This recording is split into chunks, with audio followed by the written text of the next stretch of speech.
নমস্কার। আমি এর আগে একটা ভিডিওতে আপনাদের বলেছিলাম যে দেখুন, সব পার্টির আইডিওলজি আলাদা আলাদা থাকে। প্রত্যেকটা পার্টির নিজস্ব একটা আইডিওলজি থাকে। সিপিএমেরও একটা আইডিওলজি আছে, বিজেপিরও আলাদা আইডিওলজি আছে। কিন্তু সিপিএম পার্টিটাকে এই জন্য একটা সময় ভালো লাগতো, কেন ওরা না একটা নিয়ম নিষ্ঠা মেনে চলতো। ওদের একটা পার্টির একটা সিস্টেম ছিল যে যে যা ইচ্ছা করতে পারতো না। আগে একটা সময় আমার ইচ্ছা হলো আমি একটা আন্দোলন করে ফেললাম, আমার ইচ্ছা হলো আমি এক জায়গায় গিয়ে কিছু করে ফেললাম, এগুলো চলতো না। এগুলো পার্টির একটা ওপর থেকে নির্দেশ আসতো, সেই নির্দেশ অনুযায়ী সবাইকে চলতে হতো। এটা আগে সিপিএমের মধ্যে ছিল। আজকাল দেখছি সেই আইডিওলজিটাকেও পুরো জলাঞ্জলি দিয়ে দিয়েছে সিপিএম। ওদের একটা দেখুন, এই যে উঠতি নেতা এখন জুম্মা কদিন এসছে, ও এখন নেতা হতে চাইছে। ভালো কথা, নেতা হওয়ার অধিকার সবার আছে। কিন্তু নেতা হতে গিয়ে এই যে শতরূপ ঘোষ ও যা করছে, আজকে নরেন্দ্র মোদী যাকে সারা বিশ্ব ভালোবাসে, পুরো পৃথিবী যাকে ভালোবাসে, ইসলামিক কান্ট্রিগুলো তাদের দেশের প্রথম সম্মান মোদিজিকে দিচ্ছে। আপনি সারা পৃথিবীতে যান, যেখানে যাবেন সেখানে মোদির একটা সম্মান আছে, আর দেশে তো আছেই।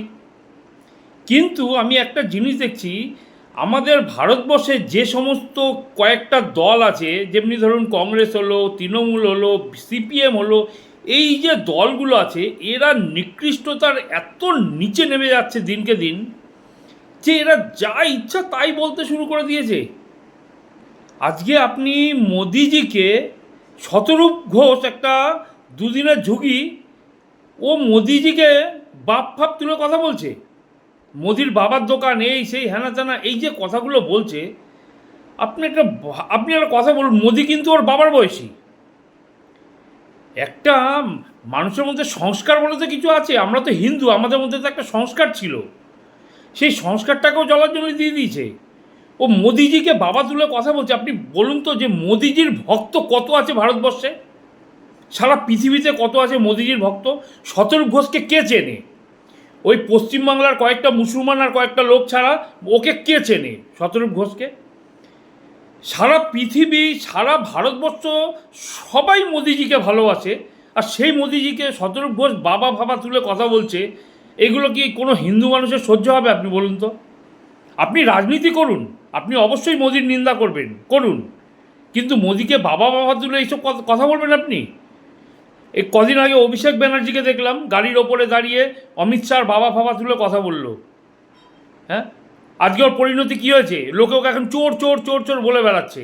ওর বাড়ি ভাঙার নির্দেশ দিচ্ছে ওরই মাস্তুতো ভাই নাকি, ওই যে ফিরাদ হাকিম। আপনি বলুন, আজকে মোদিজির সাথে আপনার আইডিওলজিক্যাল অনেক ডিফারেন্স থাকতে পারে, রাজনীতির ডিফারেন্স থাকতে পারে, ভালো কথা, আপনি লড়াই করুন, 100বার করবেন, আপনার অধিকার আছে। কিন্তু আপনি তাকে বাবা মা তুলে গালাগালি করবেন, বাপ তুলে কথা বলবেন? আজকে মোদিজির সঙ্গে যারা যারা পাঙ্গা নিয়েছে কেউ কিন্তু ভালো নেই। আমি একটা কথা বলছি শতরূপ ঘোষকে, যে মোদিজির সঙ্গে যারা যারা পাঙ্গা নিয়েছে পুরো ভারতবর্ষে, মোদিজি কিন্তু কারোর সঙ্গে কোনো কথা বলে না। উপরওয়ালা আছে তার বিচার করার জন্য। আপনি মোদিজিকে যত বাজে বাজে কথা বলবেন, আপনার বিচার উপরওয়ালা করে দেবে। এটাই কিন্তু মোদিজির ক্ষমতা, ঐশ্বরিক ক্ষমতা কিন্তু মোদিজির মধ্যে আছে। আমি বলছি মোদিজির মধ্যে ঐশ্বরিক ক্ষমতা আছে। কেন? মোদিজি কারোর সঙ্গে ঝগড়া করে না, মোদিজি কাউকে বাপ মা তুলে গালাগালি করে না, কারোর সঙ্গে কোনো অভদ্রতা কথা বলে না, ব্যবহার করে না খারাপ, যতই শত্রু আপনি হন। মোদিজি কিন্তু মমতা ব্যানার্জির সঙ্গেও অনেক ভালোভাবে কথা বলেছে, দিল্লিতে গেলে অনেক অনেক দেখেছি আমরা।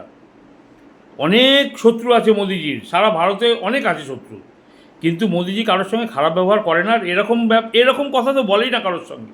আপনার আইডিওলজিক্যাল ডিফারেন্স আছে, আপনি লড়াই করুন রাজনীতির ময়দান। আপনি রোহিঙ্গাদের নিয়ে, আপনি উদ্বাস্তুদের নিয়ে, আপনি ওই যাদেরকে নিয়ে লড়াই করছেন করুন, আপনার কোনো অসুবিধা নেই, করুন লড়াই, আপনার অধিকার আছে। কিন্তু আপনি মোদিজিকে বাপ তুলে কথা বলতে পারেন না।